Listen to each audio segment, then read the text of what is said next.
Hey, everybody. Welcome back to Latched Podcast. Melissa here. I'm the founder and CEO of LatchedMama.com, which is a clothing line, but mostly just an online community that helps mothers feel seen and connected. I am here today with Lindi. Hi, Lindi. Hi there. Lindi is my village member in my mama village. She also is the creative director here at Latched Mama. We do all of the things to bring you all beautiful clothing and community and all that stuff. Today's episode is actually primarily an interview with Lisa Myers, who is the founder and CEO of Ceres Chill, which is a breast milk storage solution that keeps your breast milk cold for 20 hours, which is pretty fantastic. It's a good little story. It was really fun to kind of geek out with another female founder who is on a mission to make moms' lives less hard, like I am. So you're listening to Latched Mama Podcast. I'm your host, Melissa Wirt, busy mom of 6 and owner of LatchedMama.com. Join us each week as we talk about pregnancy, breastfeeding, postpartum, and all things motherhood. Hi, friend. how are you? Good. It's nice to forget about clothes and revenue and marketing and everything for a few minutes and catch up. It is spring here in Virginia. Everything has turned green. I know. And itchy. And yeah, hopefully that's on the down, you know. I don't really get allergic to pollen. No, I just get so thrilled that it is green outside. Sometimes I don't know how I survive the winter here in Virginia. It's so dark and so yucky. I know. That April or the March, April I look forward to. Like things pop up in the garden and it's like sign that sun and warmth is coming. But yeah, I itch and sniff and my entire screen and porch is completely yellow. Yeah. So maybe one day I'll hose it off, but yeah, it's just itchy. The farm just is beautiful. Like I just pull in and I'm like, oh. How's the little cow? Yeah. Ernie. He's good. He's getting a little bit less like into people, so I need to spend some more time with him.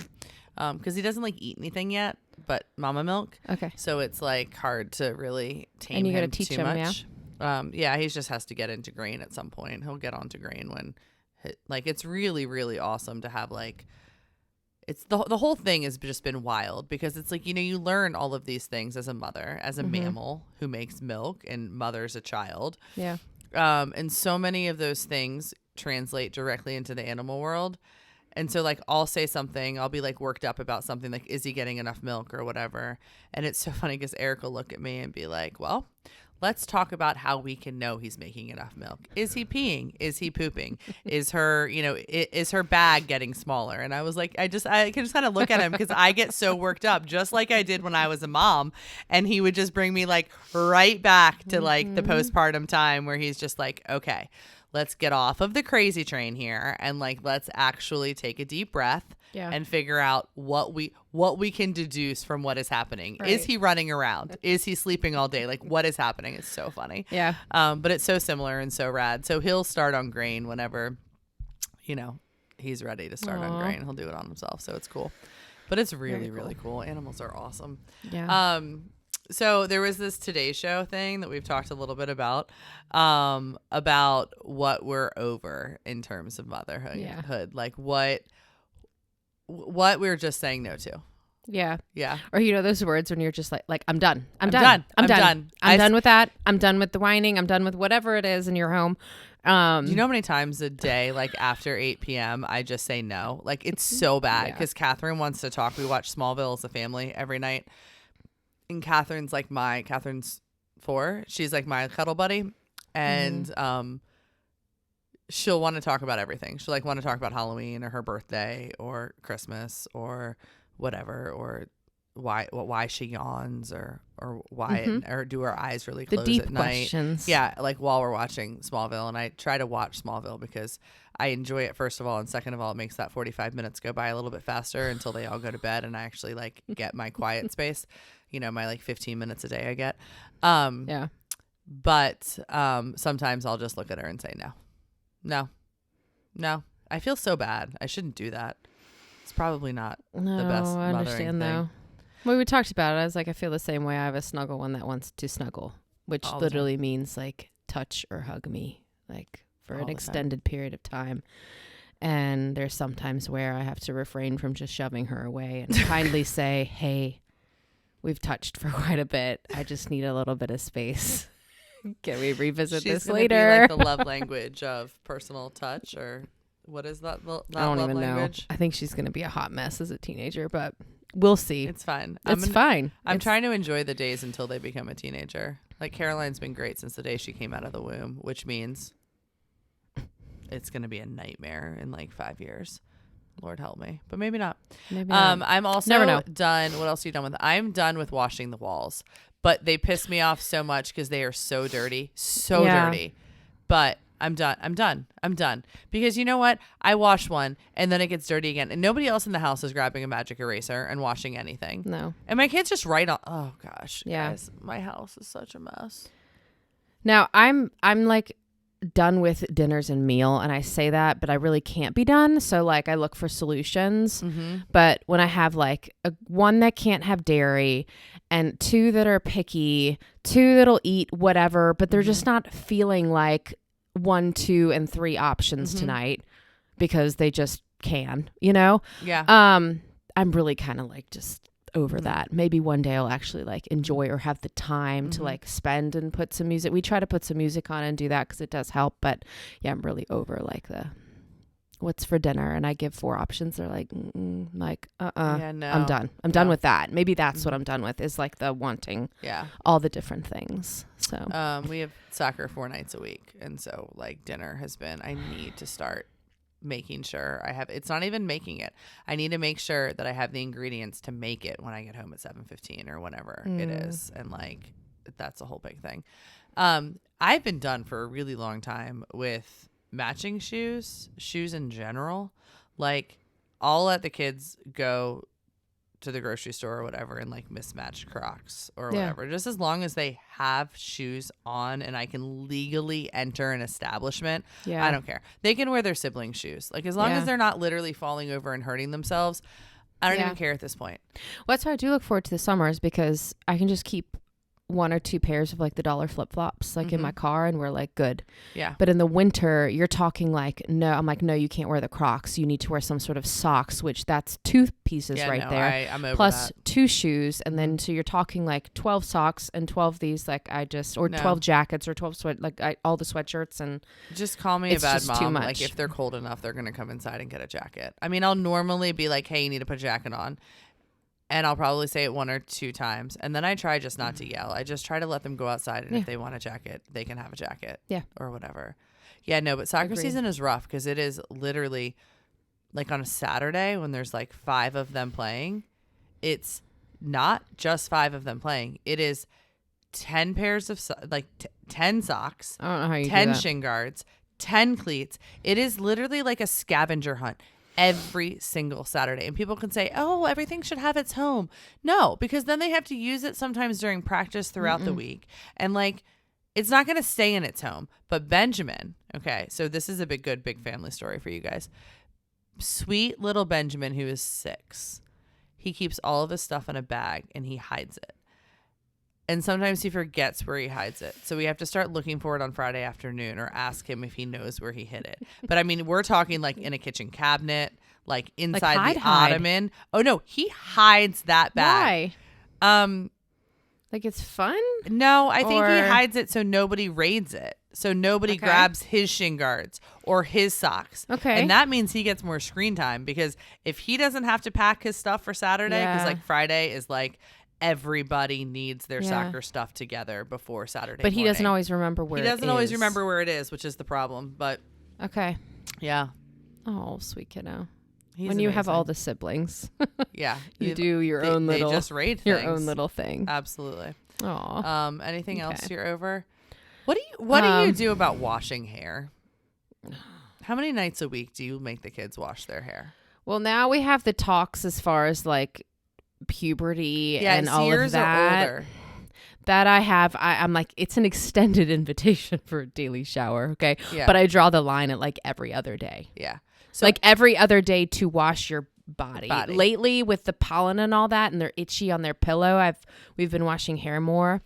But Yeah, it's at least the every other day. Yeah. I draw the line at that. They bathe. I'm like, pretty that's much, just gross. Pretty much every day. Our kids bathe every day. Well, you're a step up. That's great. Well, no, but that doesn't mean they don't wash their hair. So Catherine, I don't think has probably washed her hair in 2 weeks, but she swims a little bit. She swims at least once a week. I need to wash that girl's hair. But it's like, it's so, guys, it's so bad. Because, okay, well, first of all, it's kind of curly. Don't judge me. And it does get wet. It like gets wet in the bathtub every night. But it doesn't, and it gets like the bubble bath on the nights that there's bubble bath. That gets in it. But the actual scrubbing of the hair and washing the hair probably does not happen as much as it should. I don't, the hair washing's not a super top But then priority. It looks so bad. Like today we had pediatrician appointments. We had well checks. Yeah. And the house actually looked better than Catherine's hair today, which is a statement all in itself. I don't know. But then like I have the conversation all the time with my boys because I took Lennox to this tournament this week and I'm like, where's your toiletry kit? He's like, yeah, I couldn't find it. And I'm like, does that mean you don't have like deodorant, a toothbrush, deodorant? And he's like, no. And I'm like, oh my gosh, like you're at a tournament. You have 3 matches today. Like, what did you do? Smell, did you stink. Go out and get him deodorant, I hope? No, he took mine. And then I wiped it all off so I could use it. But I'm like, guys. So the moments like you all smell so bad. Can you please take a shower every day? You know, the little joys that were like, oh, a hot shower. Like, this is so nice. They're like, oh, it's like death. Can we just talk about how like motherhood is like, oh my gosh, I'm winning. That kid just said thank you or was wonderful or was kind. And then all of a sudden it's like, oh no, wait, he's going to an athletic tournament and didn't put deodorant on. It's like, what? Does it ever stop? I bet it doesn't. No, it doesn't. Like, and I really thought I was winning the other day because I was doing laundry and he came in and he gave me a hug and he's like, I really appreciate you. Like, thank you so much. What did he want? You're like a great mom. Nothing. He wanted nothing. He's like, I'm going to go take a shower and go to bed. And I'm like, oh, I'm doing something right. And then last night I said, hey, he was doing homework. I said, I need 5 minutes of your time. Could you please put away the stuff on the rim of your floor? Oh my God. Was that just like I am busy. I'm doing something. He stomps upstairs. He's throwing all this. And Matt's like, that's clean. You just threw in the door. And he's like, I don't care. And we're both like, it is wild. We do this laundry for you. We pay for a cleaning lady. I'm just getting this done. I was in the middle of something and I'm like, oh my God, where did you go? Like, where was like, I love you, Mom. Thanks for doing my laundry. And this isn't just older kid stuff. I feel like it happens with the little ones too. What just happened? Yeah. And then I'm like, I'm not doing that laundry. You know who's going to be like, hey, Mom, where's my blue shirt that I have to wear tonight to practice? And last night we like kind of had like a free-for-all dinner and the kids had eaten yogurt cups in my room, which I'm like, these yogurt cups are not staying in my bedroom. And so Benjamin, who was watching a screen, I said, hey Benjamin, can you go throw your yogurt cup away? He got up, first time I asked, threw away his yogurt cup. So what did I do? I said, thank you, Benjamin. Oh my gosh, Catherine, who was still playing with her toys, who had not gotten up to throw away her yogurt cup, she didn't get a thank you yet because she hadn't done what I asked her to do. Oh my God, World War III. I literally, if we were still living in a neighborhood, somebody would have called the police that she was crying and screaming so loud because she didn't get a thank you. Only reason why she didn't get a thank you was because she hadn't gotten up and done what I asked her to do yet. It's wild, guys. All right. Anyways, go listen to my interview. If you guys ever need any perspective in terms of motherhood, you guys are doing it okay. The ups and the downs and the crazy moments that come after the most beautiful moments. Just try to take the beautiful ones in and not lose your mind during the other ones. Enjoy my interview with Lisa, and we'll see you guys soon. Such a fun, exciting guest today. I feel like we could probably talk for hours, but I have Lisa Myers here, who is the founder of Ceres Chill, which many of you all probably have either heard of or have experienced firsthand. It's an amazing product that helps you store your breast milk, among a whole bunch of other things, for an extended period of time.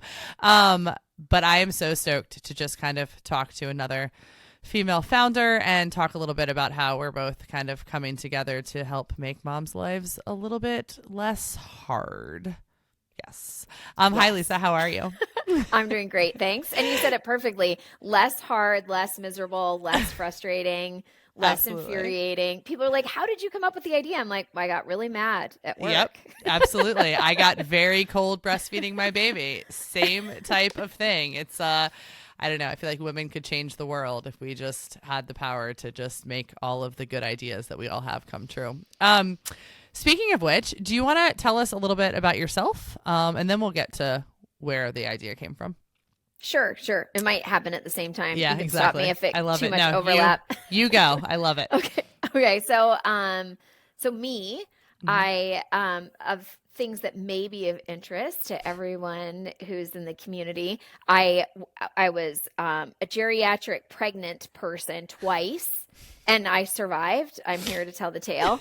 I said to my husband when I was diagnosed with being geriatric and pregnant, I'm like, the bad news is it's getting worse every day. Yeah, exactly. And it's so funny. You're like diagnosed geriatric, meaning just your age is the only thing probably that diagnosed you as geriatric and pregnant. Yep.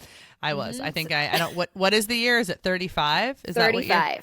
Yep. I can't even do the math. I probably had 3 past 35, maybe 4. I don't know. Yeah. Okay. Go ahead. Yeah, but everybody lived, right? Yeah. So far, so good. Yeah. I had them in my house, in my bathtub. So yes, Yep. we were just fine. Fine. Yeah. I did not have anything go that way that smoothly. I had my daughter when I was 35 and my son just after 40. My daughter, it was when I was out in Philadelphia. I was working as a litigator in at an international law firm there. And then I had my son after we moved out to the Seattle area to be closer to my family, just after I turned 40. And it was my daughter. I was in labor for 52 hours and had an epidural at 47 hours and still ended up with an emergency C-section. So that's how she wanted to be born. It sounds like. Absolutely. Yep. More power to you. That's awesome though. It was something. So then, so with my daughter, I felt like I'd really failed her as far as breastfeeding went. I ended up supplementing with formula from like the first night just because I didn't know anything. I wasn't great at advocating for myself. I didn't know the value of a lactation consultant. Hold on, can I stop you for a second? You realize you're blaming yourself. And I know we're like far past this, but you are literally blaming yourself years and years later. Like literally have invented products, have patents, trying to change the world, and like your talk track of, hey, tell me about yourself. Suddenly we're in this place where you didn't know enough and you felt like you failed her, which is wild to me because you were in labor for so long and had this like not expected birth experience. And now you're putting it on you that maybe, I don't know. It's wild to me what we do as mothers and females in general with, with things that are challenging when there's so much to probably celebrate about the story as well. But go ahead. Yeah, absolutely. And so I think I continue to say it that way because it does. It like really, sometimes it sets people off. Sometimes people are just like, yeah, I get it. You shouldn't say that.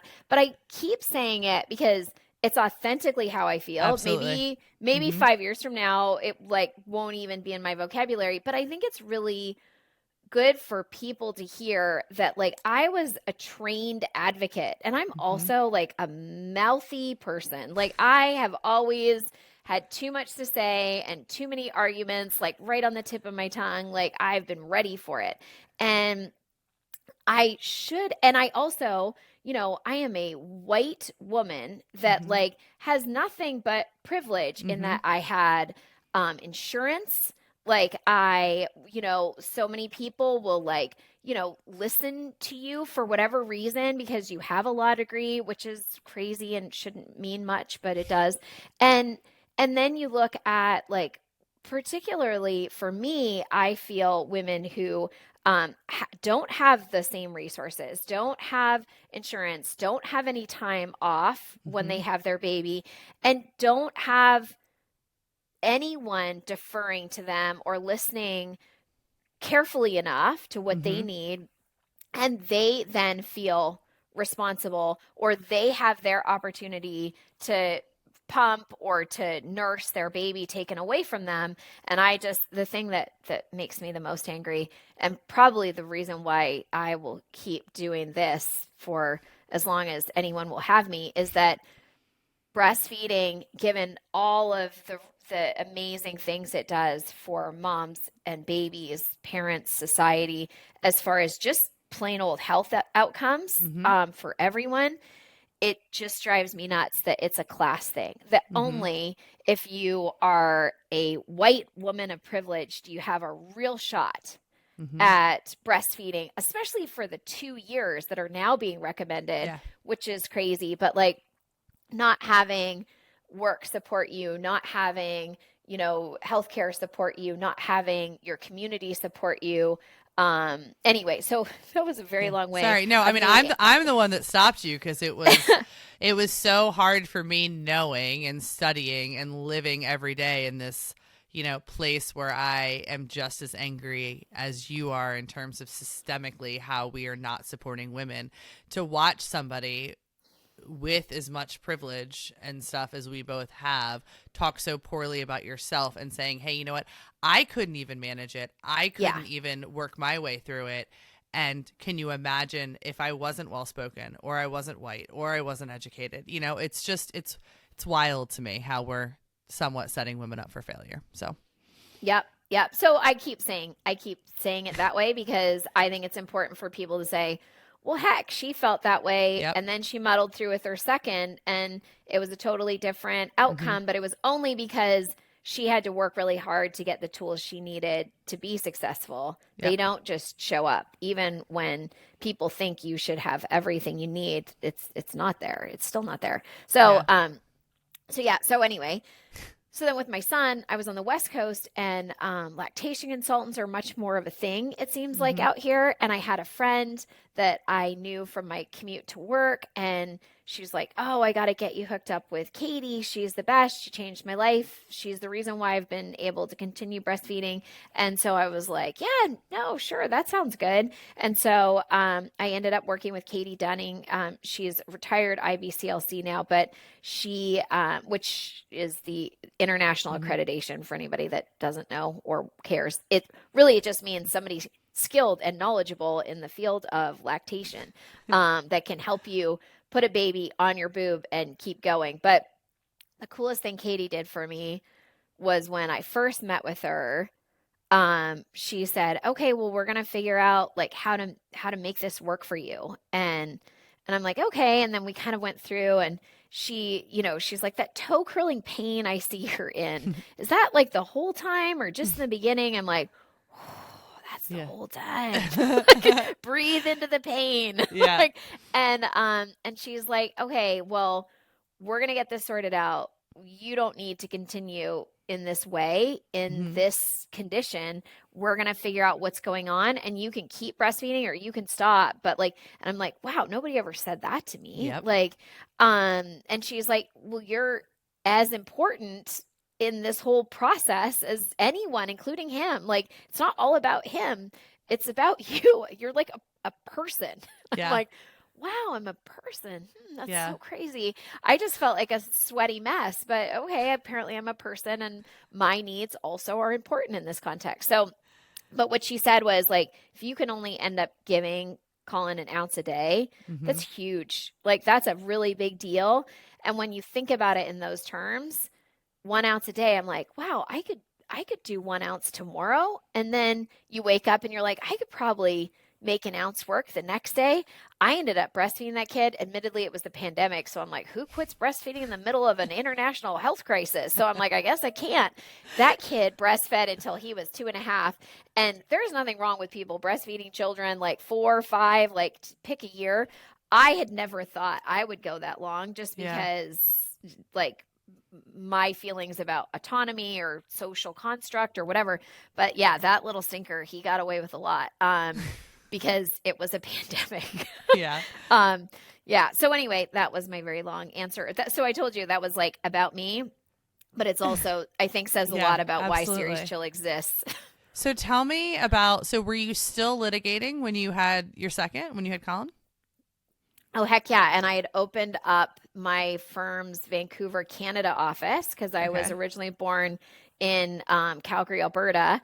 And so, yeah, I was working full time and running the company. And my daughter had, unfortunately, randomly out of the clear blue sky, had seizures when she was 4. That were misdiagnosed as night terrors, and they were focal seizures. And yeah, so I couldn't sleep. So I just formulated the company and everything you kind of see in the world now for Ceres Chill with all of the hours that I wasn't sleeping and I wasn't being a lawyer. Okay. All right. All right. So time out.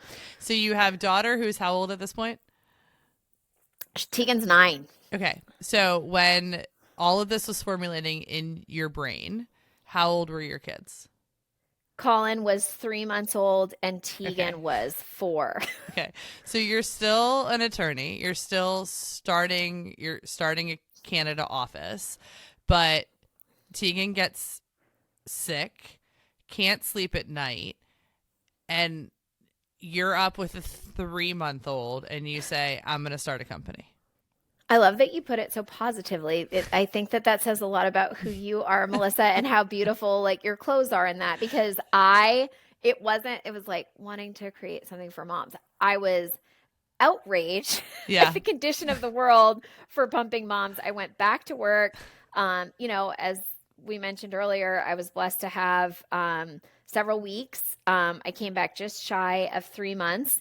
And I was back to work full time. I had a 45-minute commute. I worked in an office. I worked pretty much with all men. And I was so proud of myself. I had my pump. I had all the parts. I'm like, I'm doing this. Like, I've got a plan. Like, Katie had helped me. I love my children. I'm going to make it happen. And so I pumped. And I'm like, wow, I have milk. And it's like sitting on my desk. And I'm like, what do we do with the milk? Like, poor execution. So then I was like, okay, I guess I got to put it in the fridge. So then I stuck it in my suit pockets, like snuck down the hall to the communal area, the classic lunchroom. And I'm like, I put it in the fridge, like next to everybody else's lunch. I'm like, that's not right. So then I went to office services and I got a paper bag and I put it in the paper bag. And then I'm like, okay. And I put it in the fridge. And then I was like, don't forget the milk, because I didn't produce enough. I didn't have a stash. So like I pumped on Monday what he was fed Tuesday. Okay. And so that was like, so I'm like, don't forget the milk, and it's just like added stress. So I went back to my office. People are like, when did you think of it? I'm like, October of 2018. I can almost tell you the email I was writing at the time, right? Because I'm like, okay, I need the breast milk thermos thing. And so I like go onto Amazon. I'm like, breast milk thermos. Like, nothing. Coolers. Lots of coolers, right? I've seen coolers. You feel so bad for those women and their disgusting coolers. Not to badmouth coolers, but they get gross, right? They get really gross. Especially that lining that's inside of a cooler, like that little like plasticky like I don't know, whatever that lining is, and then it starts to all I can think of is like kids' lunch bags growing up. Like and like in the lunchroom and they just get gross. Yeah. Yeah. And it's like, do I put it in the washing machine? Do I just spray it with bleach? Like what and have I put my ice packs in the freezer, and did I put one in there, and is it going to be cold enough? Okay. Yes. Yep.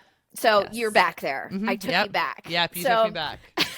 So then I'm like, no, I need the thermos thing. And I look on Google and I look and I look and I look, and I'm like, this is insane. And I remember my friend, the one woman, really the female attorney, the main female attorney that I worked with, Helen, she came by and she's like, Lisa, all the guys are going to lunch. She's like, come on, let's go. What are you doing? And I'm like, I'm looking for the breast milk thermos thing to store my milk in. And she's like, you're a crazy person. Cooler. And I'm like, no, the breast milk thermos thing. And she's like, cooler. And I'm like, thermos, cooler, thermos. Yeah. She ended up buying me my one and only cooler. I have it somewhere. Yeah. I mean, for everybody that can see, it's the classic one that you're talking about. It's and it's like all kinds of nasty. It still smells. And it's like so authentic. But yeah, so anyway, she bought me the cooler because I just flat out refused. I'm like, please don't tell me that the world has advanced in pretty much every possible way since that's like 1970s technology, Yep. right? Mhm. I mean, a freeze pack. I mean, that's taken us back to our grandfathers and like fishing tackle boxes, for heaven's Yep. sakes. Mhm. I'm like, everything else in the world has gotten better except the things that impact Moms' women and lives. particularly Mhm. moms. Yeah. Uh-huh. And so, yeah, that was so. I mean, mostly I was just mad, and Yeah. then I had to take action. So it's so funny to listen to your story, and it like almost makes me emotional because it's like, why does it take rage for us to get there? Like, I will never forget, like, my husband's grandmother died. Our heat was broken in our house, okay? And it's February. He flew off to Kansas to go to the funeral, left me with Alex, who was probably 3 months old. Nathan was like, I don't know, like almost 2. And I had to go to the park because Nathan was like, little boy bouncing off. And I sat on the park bench, and I remember I took one layer off, then I took another layer off, and then I took another layer off, and I was down to like this, unclipped my like nursing tank, which was hideous because I couldn't wear it out in public because it just had like little tiny straps on it. And I was feeding him, and I was kind of shaking, and I was kind of pulling the layers back over, and I literally walked home from the park. The boys, it was Thanksgiving, it was Valentine's Day. The boys were Nathan was doing crafts. Alex was in the Mamaroo, and I remember I went over to my laptop and I typed in like breastfeeding clothing, and there was one brand, and it was dry clean only. And I got so angry. And like with that, Nathan flicked red paint like little boys do across the kitchen. It landed on my back. And I was like, well, guess I'm not buying dry clean only clothes. And I'm so thankful for that moment to this day because I still remember everything about how mad I was. So yes, I asked you a very beautiful, delicate question. But when I do get back to like what was the onus. So my husband came home from Kansas, and I said, I figured it out. This is what we're doing. And he said, great. Like, where do we go from here? And I was like, I don't know. I've never designed clothes. So what did you do? You had never designed a thermos before. No? No. And like manufacturing, everybody Uh-huh. told me I was crazy. Lots of people told me I was stupid. Yeah. They're like, that's Everybody what told me coolers I are was for. crazy. Yeah. Yeah. Mhm. Well, and like a bad mom too. Mhm. Like, what are you doing? Like your children Mhm. need a mother, and you're working full time. So I continued to work full time. I retired from the practice of law a year and a half ago. Okay. So I worked full time up to that point because I never wanted to be desperate to be making decisions about the business or about my family or about my career being a lawyer. Like I cared very much about my clients and my cases and my colleagues. I didn't want anybody to be jammed up. So I'm like, I'm going to figure out a way where I can do it all. And I retired because I'm like, something's going to give. And people used to say, oh, like, that's amazing. You have that side hustle. And I'm like, actually, my kids are my side hustle. Like I'm not going to relent on the quality of my legal work, and the business just demanded so much. So yeah, so let me think about the question you asked. Oh yeah, it was my rage that got us there. And then I filed my own provisional patent, utility patent in November of 2018. And I mean, admittedly, I'm a lawyer, but I'm not a useful lawyer. I'm not a patent lawyer. I'm not a business lawyer. I'm a litigator. So I know how to prosecute drunk drivers, people that would fight animals, all the important things. And then also I was an insurance litigator. So I don't have any meaningful, helpful experience. I can tell a really good story in court. So I spoke with the patent attorneys. They're like, you can't do this. Like, I mean, they're like, we see your idea. We've done the research to help you, and it doesn't exist, but you can't do this. And like manufacturing, distribution. So what I did is I decided I would figure it out. I took out a bunch of 0% interest credit cards and just kept moving money around. And so I didn't jeopardize my family. And then just my credit. Just your credit. Yeah, it's fine. And then I spoke with a bunch of different engineers all up and down the West Coast, nobody on the East Coast. And I had my product and my mission and intention mansplained to me a bunch of times. It was fun to just keep trying to explain what I needed. They were like, you want it to be smaller and to have fewer parts. And we've done research, and apparently babies only consume like 3 to 5 ounces in a sitting. So we can really cut down. I'm like, I don't care how much a baby is eating in a sitting. I care about my hot, sweaty, prickly boobs and like what I'm going to get out in a given day. Yeah, absolutely. And how long I need to get through the day. So that's what I'll say real quick. Coolers last 6 to 8 hours and can hold like up to 20 ounces. So Ceres Chill, I mean, you guys probably have all seen it and you can look it up, but Ceres Chill will hold 27 ounces and then bring it down in temperature and keep it cold for 20 hours. And if everything, the wheels come off the wagon, everything goes to heck, you just add ice. And so that's the thing is you don't have to remember to freeze the freeze pack. And once the freeze pack is spent, it's not the end of your world and it's not the end of the milk that you need to feed your baby the next day. For those that are watching this on YouTube, because it is recorded for that reason, can you show us a little bit about how it comes apart? I would love to be educated a little bit and why you made it the way you did. I know. So this one is actually my water bottle. So that's the thing you talked about earlier. Yeah. And that's what I love about all of your products too. There's nothing worse than spending a ton of money on something you only baby stuff that is going to go into a landfill very soon, like too soon. Maybe you have somebody you can give it to, but otherwise it's just like landfill. So it becomes a water bottle. It has a tea infuser. See, a tea infuser and fun. A straw. So you can use it for fresh fruit, tea, whatever. Let's see. Sorry, if you don't have one, I didn't mean to put you on the spot here. No, I'm happy to. So the main thing I wanted for moms was that you have fewer pieces than you have because we need less stuff, right? That's the key, less stuff. So fewer pieces than a cooler, but you can still double pump and feed the baby and store 27 ounces with just the ice. So it's 2 chambers. So I have a patent. Women don't get patents. I'm pretty proud that I have a patent. I think it's either 2% or 4%. We'll go with 4%. We'll give the world the benefit of the doubt. 4% of patents issued since between 1978 and 2016 went to women or women-only teams. Congratulations. It's amazing. So it's 2 chambers. It's all stainless steel. So super safe. It's less porous than plastic.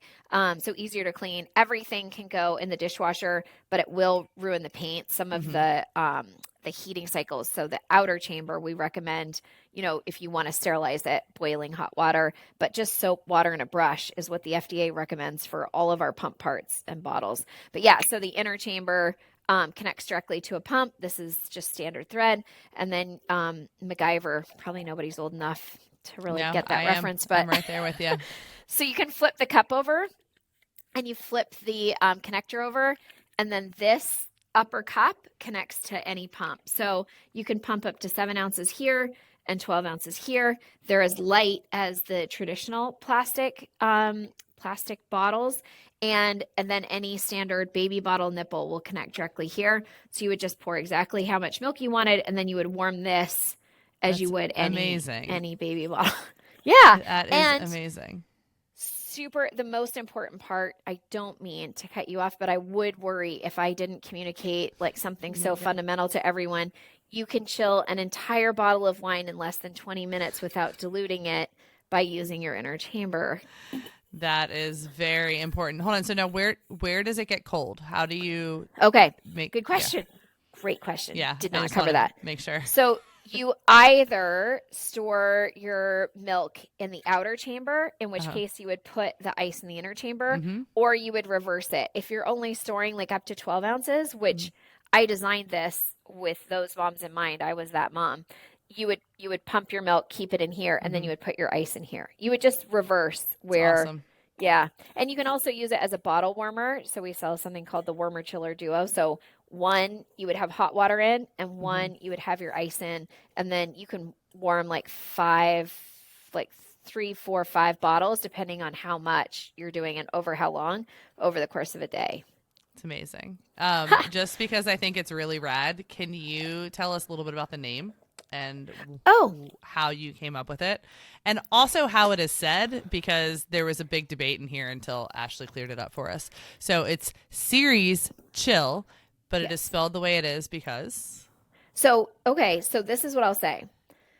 I didn't want to make things unnecessarily hard for people. But I did choose a name. But I'm like, eventually, like Versace, people are going to know how to pronounce it. But it's like everything. Have you realized everything, like in the technical world, like all of the apps they try to sell you for your website and like Klaviyo and stuff? Yeah. I'm like, if somebody could just spell something the way it was written. So yes, no, I hear you. Yes. You're on trend with that for sure. Well, thank you. Thanks You're very welcome. much. Also, if somebody could end the Medela debate. Oh my gosh.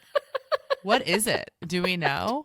I don't know for sure. Maybe that know. should be something that we come up with. Maybe we'll incorporate that into the bus tour or something. I don't know. Yes. Yeah. That would be great. Because that doesn't compete with you guys. We'll figure it out. Okay. Yeah. So Ceres is the Roman goddess of the harvest and maternal relationships. And I've always loved Greek and Roman mythology.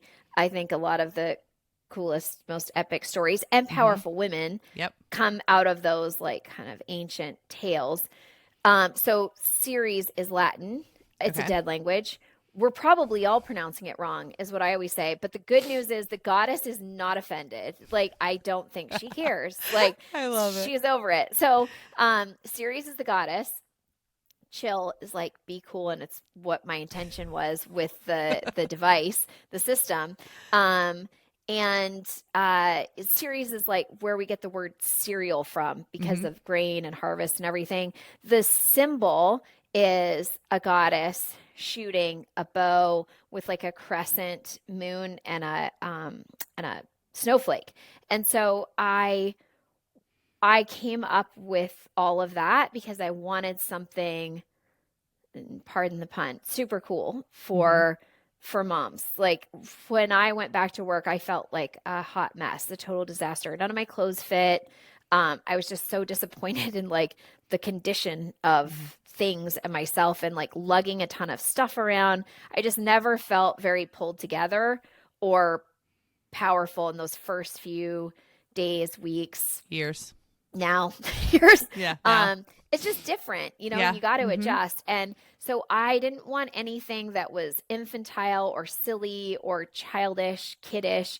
I didn't want it to be like, you know, the Binky Boo or whatever. It was, I wanted something that was like inspirational and beautiful and up to what all of us are trying to do every day. Whether you're staying at home and you're like exclusively pumping, or you're like passively collecting milk at night and your chiller's on your nightstand, or you're like out in the world or like taking on your first like work trip. I wanted something that was as awesome as we all are. And so goddess imagery is where I started. And it's a combination of Diana and Ceres because the Diana, the goddess of the hunt and women, but also like often like just powerful virginity. But then you've got Ceres, who's like maternal, like harvest. Ceres was always pictured as this like beautiful, robust woman with like a sheaf of wheat in one arm and a babe suckling at her breast in the other, and the harvest being laid at her feet, and she's in flowing robes. I'm like, I mean, that's beautiful, but like, that's not happening. Like, I got to go out and get things. So like, and do things. The huntress was still I like love it. In my mind. It's so interesting because like so I have 6 kids, and as my last few I had, I didn't have any problem with number 5, but number 4 and number 6, I had some supply issues. And I ended up primarily feeding the last one donated milk. But I can say that for those 2, for sure, I pumped more than I did in the previous ones. And it was so interesting to me because, I mean, I love in some ways that I had that struggle because it allowed me to relate to what you're talking about as well as other pumping moms, because Latched Mama started after my second was born. So I pretty much had full access to my babies and could feed them and didn't really have to pump her. And of course, at that point, I was having so many babies that I couldn't leave them anyways. And it was just like this whole big thing. But anyways, welcome to the last decade of my life. But I can say that when I did pump, it was so interesting because I would get into this groove where I was pumping, and it was wonderful because I either could, do it hands-free, or for the last one, I had the wearable ones. but I can tell you that I would get working or I would get doing something. And the last thing I wanted to do was go put that milk in a refrigerator. And like, even, I mean, I understand we're talking about like, yes, let's work and let's, the pumping rooms and we're going to litigate. I'm sorry, just the mom at home who just doesn't want to, who's nap trapped or something. Yeah. I mean, who just can put it in that and not have to worry about it. Or like, I would leave milk on the counter, and I was a barely enough producer too, and then realize, it's probably been out a little too long, but it'll be fine, and put it in the fridge. But that's what I love about it, because of course it serves a purpose for like I am a pumping mom, but it also serves the purpose for just the moms who pump periodically or, don't want, like I said, to always have to remember to go up and put it in the refrigerator. I don't know. Yeah. I just think it's wild. The middle of the night stuff, the moms who've been there really get it. I mean, in the beginning, there were a couple people that are like, what's your problem? Just get out of bed and get it in the fridge. Like, why would you need something? And when you think about like how hard it is to survive, and like whether it's like cluster feeding or it's like whatever sleep regression or just plain old challenged infant sleep and your own stress sleep just from like working, not having to get up, especially in like the middle of winter. Like you imagine a mom in Vermont and like, even if she's on one level and she's not going downstairs to the fridge, you get up, you sneak past all of the other sleeping people, hopefully. Then you go to the fridge, you open the fridge, the light blasts you in the face, you put your milk in there and you get back to bed and you're like, I'm awake. Yep, absolutely. I'm really awake. I pumped in the middle of the night for 3 weeks with this last one, until I just kind of said, I can't increase my supply. I've got to, get some supplementation of some sort.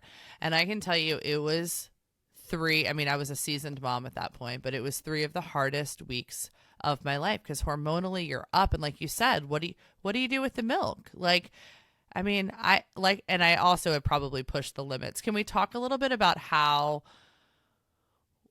when milk is supposed to be refrigerated, how long we can leave it out? How can you, I don't know, give a little bit of education there?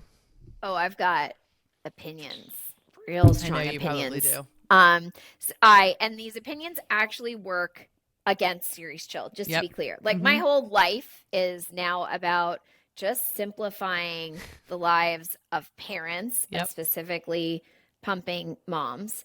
There are a ton of rules out there that I will say I'm waiting for the research. And the Human Milk Institute in California, I was lucky enough to go to their conference. The stuff they're doing is mind-blowing. And it's not only geared at like, how are we going to cure Alzheimer's and cardiovascular disease with like the incredible things we're finding in breast milk, but also how are we going to make sure that moms aren't throwing away breast milk when it's actually incredibly valuable? And there's like all of these random concerns. So there's a lot of rules.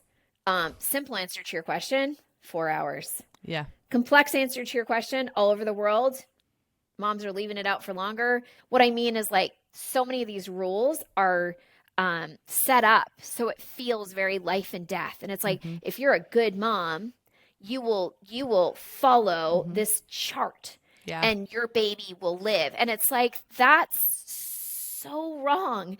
And the rules are based on usually they go back 20, 30 years. The one that pissed me off the most in the beginning was adding warm to chilled. So there was a rule, whatever we want to say, that said it's best to bring milk to the same cold temperature before combining it. And the thinking that gets extrapolated, it's not even, so it all comes from the Academy of Breastfeeding Medicine, as far as I can tell. The Academy of Breastfeeding Medicine, Protocol 8, there's one sentence, no research to support it. No notation, no footnote, nothing. It's the farthest I can go back without going to the Library of Congress is 30 years. I think it was some old guy in a lab coat that it didn't have an impact on him. And he thought, it's not that big of a deal. Just chill it. Just put it in the fridge, chill it. Yep. It's a huge deal to a mom that's barely surviving and you're pumping 1 ounce. I had friends that were throwing away an ounce at a time because they're like, I don't want to be washing all these bottles. And like, when do I figure out when I can combine it? And it's just too much. Like, I'll just pump what I can and I'll throw the extra away or whatever before I combine it. That's insane. and tragic, and stupid. They're not stupid. The reasoning is unsupported and stupid. So there's new research coming out all the time that's showing we can leave breast milk out for longer on the counter. I'm not going to tell anybody what to do. If you want to follow what the CDC says, that is a great position to take. The CDC spends a lot of time figuring things out. I will say that the science of breast milk and how incredibly powerful it is has been neglected from the beginning of time, and only now are we catching up. So there's a lot of great things that are happening, but the rule is 4 hours. There are some you can find where it says 6 to 8. Do what you're comfortable with.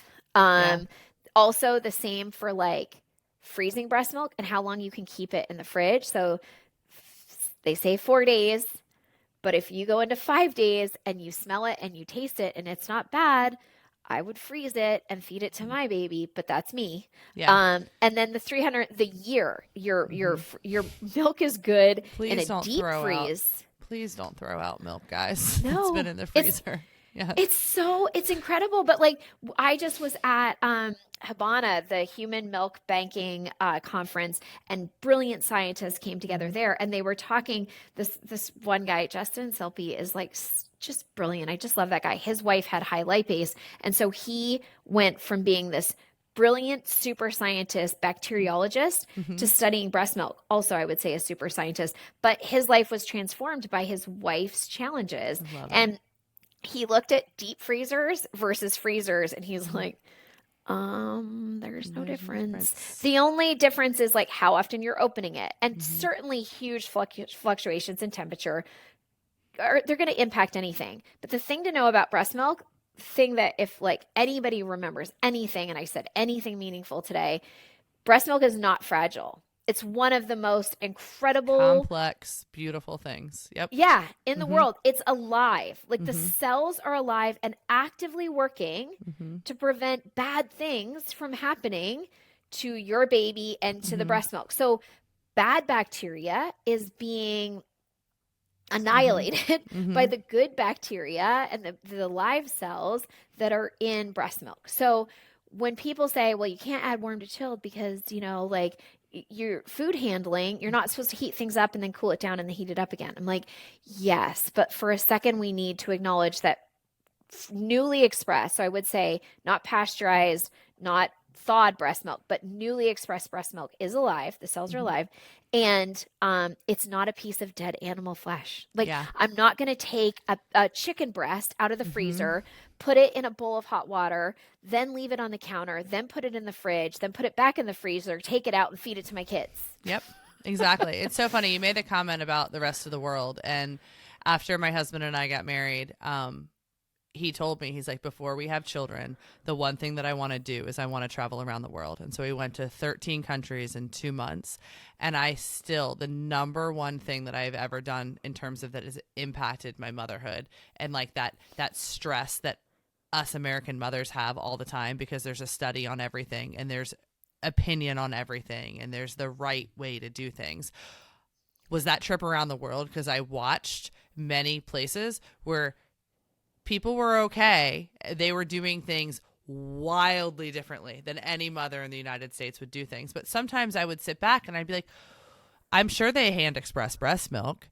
I'm sure they don't have a refrigerator. Like, you know, like there were moments in motherhood where I was like, I am sure whatever I'm doing right now, would I ever put it on the internet? No. Would I put it on social media? No. Would I get slammed? Sure. Yeah. But are my kids okay? And what is the mother doing in the middle of Siberia right now? You know, she's loving her kid and I'm loving my kid too. And I think that that's just such an important thing to say, is that like, of course there are things that we have learned and there is science behind some of them, but some of them I love the fact that you've gone as far as you can to figure out, hey, where did this line come from? Why are we putting this expectation on moms right now? Is it because there was a guy in a lab coat that said this was right and we've just gone with it for 30 years? It's wild. Yeah. Yeah. Well, and it's funny because you look at the CDC and you look at the Mayo Clinic and you look at the Academy of Breastfeeding Medicine Protocol 8, and all it says is it's best practice to bring newly expressed breast milk to the same temperature. But then it doesn't say anything else. It doesn't say, or there's bacteria. It's websites like, and I hope nobody takes this personally, but it's like Kelly Mom and these like forums where people are like, well, it's because the bacteria, like it just grows and it's like disgusting and you've got like all this stuff. And it's like, that's actually not anywhere. I mean, but it's what we do as moms on social media. It's like whoever has the loudest voice. There doesn't need to be any sort of documentation or proof behind it. But if somebody's loud enough and if somebody's in that conversation enough, suddenly it's the truth. It's wild. I don't think it happens really in any other community other than the motherhood like one. I'm sure it does, but it is wild how much we are critical of one another without proof or fact. I think it's because to me, it feels a little bit like religion sometimes where you get to feel superior if you're following the rules. Like there'll be people who, you know, are maybe doing terrible things in their community or thinking unkind thoughts about so many people. But if they're going to their place of worship on that holy day every week, well, then they're in the right. They're the righteous person. And I think as moms, so many of us are, or all of us, unfortunately, are insecure in a lot of ways. And so it gives some, you know, Facebook administrator or other person a feeling of they are a good mom and you are a bad mom. If there's a rule, they follow the rule and you don't follow the rule and like, you're bad, I'm good. It's terrible. But I mean, guys don't do that to each other. Like, I'm not saying guys have it all figured out, but can you imagine a dad like caring? No. Like, I was accused of like killing babies when I came out with this chiller. Like, the amount of like, you are, which is probably where I get the living dying thing. It was like, you're misleading moms. This is dangerous. Like, babies could die. Like, how can you live with yourself? And I'm like, so no, that's not what's happening. And I am proud to say, like, we've sold like well over 100,000 chillers, and most of our customers are women who are facing really challenging conditions, like surgeons, ER nurses, you know, flight attendants, dump truck drivers, like postal workers, people who don't have great opportunities for breast milk storage, and they're combining their milk every day. Everybody's all right. Yeah, it's just wild. But, I think it's just it's a function of not having a bunch of research and money to be spent on. We don't have breastfeeding lobbyists, you know? I mean, there's nobody lobbying on Washington for these studies that we really need to have to make women's lives simpler and easier and get these babies breastfed for 2 years like they're asking us to. Like, it just doesn't match up. You can't ask a woman to breastfeed for 2 years and then have ridiculous expectations on what that looks like and not have the science to back up those expectations. You know, we just need more advocates for us, but it seems like it's going to We're a good start. Yeah, we are a good Melissa. start. I love it. We are going to spend some more time together this summer, it sounds like, which is really exciting. We're going to go on the road with pump spotting, and I'm stoked. Are you excited? To say I'm excited is the understatement of at least this year, if not the decade. Yes. Yeah. So Breast Express, I mean, you probably could do a better job of explaining all the cool stuff than I could. But we're going to ease into this conversation a bit, but multiple city stops, July to, I think, October. We're going to have our clothes on the bus. There's going to be plenty of Ceres Chill on the bus. You can touch, you can feel it all, basically with the full-on desire and goal of making moms' lives easier and making sure that you all know that these things are out there. And they're out there mostly because we got ragey. And we decided that we wanted to make the world a better place for all of us. So join us. Dates will be released soon. I can't wait to hang out and keep this conversation going. Thank you so much. And it's for being all here. over the U.S. Yeah. I mean, I think that we'll be close enough. Like, everyone listening, I think we'll be able to find one stop that's, Absolutely. I mean, it's all down the East Coast, across like lower states, up the West Coast, and then into the Midwest. So yeah. I think you guys, one of the coolest things I think that was said today was we were talking about how when Lisa's lactation consultant came over, she said, hey, you know what, you matter too. And I think that that's just kind of the moral of this entire story, is that although we want to give our babies the best, breastfeed for 2 years, all of this stuff that they're asking us to do. You guys matter. So comfy clothes, things that don't make you get up in the middle of the night to go to the refrigerator. You guys really matter. And, make sure that you guys are, checking out the things that will make your life easier. So yeah, looking after yourself. Absolutely. Thanks for being here. I can't wait to catch up on the road. Thanks for having an amazing podcast. And yeah, the road will be, it's all the cool stuff, but the community, that's what I'm excited about. Cannot wait to meet the moms, for sure. We'll have to do a podcast from the road, right? We will. We're going to go on the road. We're going to bring Kennedy with us, I think. He's over here. He's going to come meet us someplace. Thanks for being here. Hey, where do you want people to go check out your product? I'm going to let you guide them.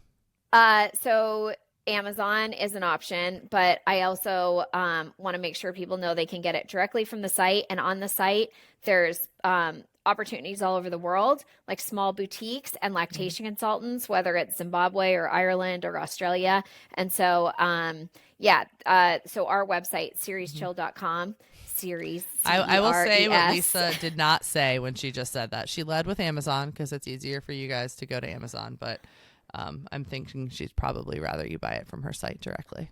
No?